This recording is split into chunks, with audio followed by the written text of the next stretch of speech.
زمانے طالب علمی میں شادی کر سکتے ہیں اگر مالی لحاظ سے ٹھیک ہوں. آپ خود سوچو, اگر آپ مالی لحاظ سے ٹھیک ہو, آپ کو رشتہ بھی مل رہا ہے, طالب علمی کے دور میں اگر آپ شادی نہیں کرو گے, بعد میں لوگوں کو شادی کی ترغیب کیسے دو گے؟ آپ شریعت کیسے بتاؤ گے؟ جب آپ شریعت بتاؤ گے کہ نبی نے فرمایا یا معشر الشباب من استطاع منکم الباءۃ, حدیث میں آتا ہے کہ جو نکاح کی طاقت رکھتا ہے وہ نکاح کر لے.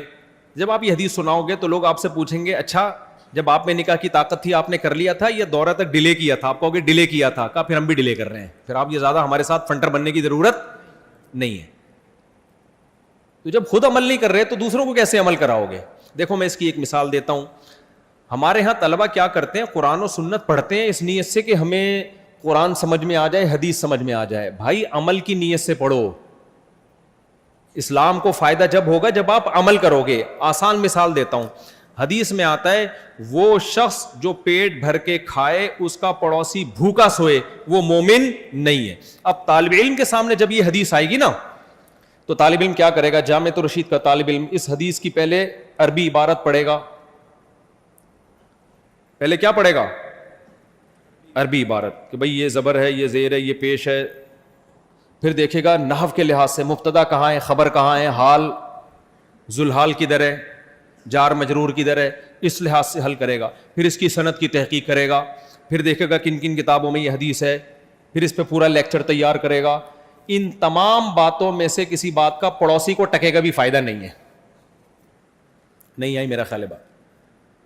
حدیث کا مطلب ہے کہ جو پیٹ بھر کے کھائے پڑوسی بھوکا سوئے وہ مومن نہیں ہے. اب طالب علم کیا کرتا ہے جامعۃ الرشید کا, وہ تمام چیزوں پہ تحقیق. پھر وہ یہ بھی دیکھے گا کہ یہاں جو حدیث میں آتا ہے وہ مومن نہیں ہے, اس سے کیا کامل درجے کا مومن نہیں ہے, یہ کافر ہو جائے گا.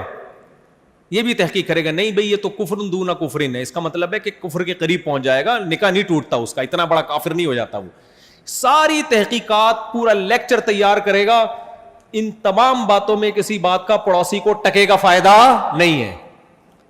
پڑوسی حدیث کا جو منشا ہے نا, حدیث کا جو مقصد ہے وہ یہ نہیں ہے کہ آپ کو یہ پتا ہو حال ذوالحال جار مجرور صفت موصوف سند کیسی ہے. حدیث کا مقصد ہے پڑوسی بھوکے نہ سوئیں.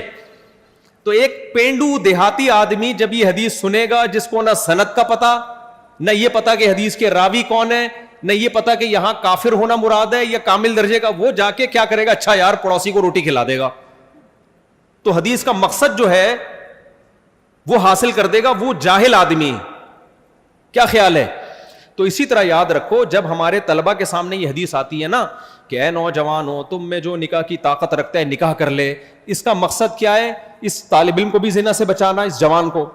لڑکیوں کی بر وقت شادی ہو جائے سوسائٹی میں, تاکہ نوجوان لڑکے جب جلدی نکاح کریں گے تو لڑکیوں کی بھی شادی جلدی ہوگی, باپوں کو بیٹیوں کو گھر بٹھانا نہیں پڑے گا, وہ بھی برائی کی طرف نہیں جائیں گی, مینٹلی ہیلتھ بھی اچھی ہوگی, نسل بھی بڑھے گی, خاندان آباد ہوگا.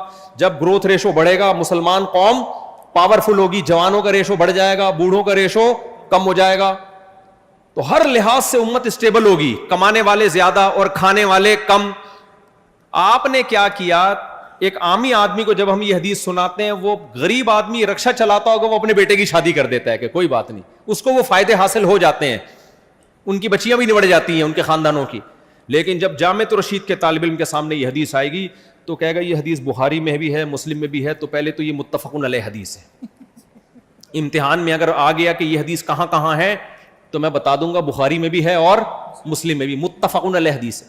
امتحان میں دوسرا سوال آئے گا اس حدیث کے راوی کون ہے, تو یہ سوال کا جواب بھی عبداللہ بن مسعود رضی اللہ تعالیٰ عنہ حدیث کے راوی ہیں. نمبر 3 امتحان میں تیسرا سوال آئے گا من استطاع منکم الباءۃ, جو تم میں باء کی طاقت رکھتا ہے. باء کا مطلب کیا ہے تو وہ بھی بتا دے گا. استطاعت کا مطلب کیا ہے اس پہ بھی پورا لیکچر لکھ دے گا. شباب کسے کہتے ہیں بھئی؟ معاشر الشباب. حدیث میں آتا ہے اے نوجوانوں, نوجوانی کی عمر کب سے کب تک شروع ہوتی ہے؟ تو ابن حجر رحمۃ اللہ علیہ کی فتح الباری دیکھے گا پورے شباب پہ پورا لیکچر تیار کر لے گا. کم بخت کرے گا وہی بڈھا ہو کے شادی, جس سے اس کے خاندان کی لڑکیاں کا بیڑا غرق. اب جتنے طلباء جو دیر سے شادی کر رہے ہیں ان کے خاندانوں کی لڑکیاں بھی دیر سے شادی پر مجبور ہو رہی ہیں کہ نہیں ہو رہی؟ پھر ان لڑکیوں کے باپوں کی بوجھ بڑھ رہا ہے کہ نہیں بڑھ رہا؟ وہ بھی پریشان ہے ہماری بیٹیوں کے لیے رشتے نہیں ہیں. بھائی رشتے کہاں سے آئیں گے؟ آپ اپنے بیٹوں کو شادی نہیں کرنے دیتے کہ یہ پہلے پڑھائی مکمل کریں, تو جو آپ کی بیٹیوں سے شادی کرتے ان کے باپ بھی ان کو شادی نہیں کرنے دے رہے کیونکہ پڑھائی مکمل کریں. تو بیڑا کس کا غرق ہو رہا ہے؟ لڑکیوں کا بیڑا غرق ہو رہا ہے, اور آپ کا بھی ہو رہا ہے جو برائیاں پھیل رہی ہیں. تو اس لیے میرے بھائی حدیث پر سب سے پہلے جو کام ہے نا, جس کے 100 میں سے 100 نمبر اللہ قیامت کے دن دے گا, وہ ان تحقیقات کے نہیں دے گا. جامع رشید تو آپ کو نمبر دے دے گا, آپ زبردست لیکچر آپ نے تیار کیا, 100 میں سے 100 A+ کے ساتھ آپ دورے میں کامیاب ہوئے, مگر اللہ کے امتحان میں آپ کامیاب نہیں ہوئے. اللہ کہے گا جب تو نے یہ حدیث سنی تھی اسی وقت عمل کا جذبہ پیدا ہوا 100 نمبر, جذبہ پیدا نہیں ہوا انڈا 0. جیسے پڑوسیوں کے حقوق سن کے پوری تحقیق کر لی, حقوق نہیں دیے, تو اللہ کے امتحان میں کیا ہو 0. اس لیے عمل کو پہلے فوکس کیا کرو.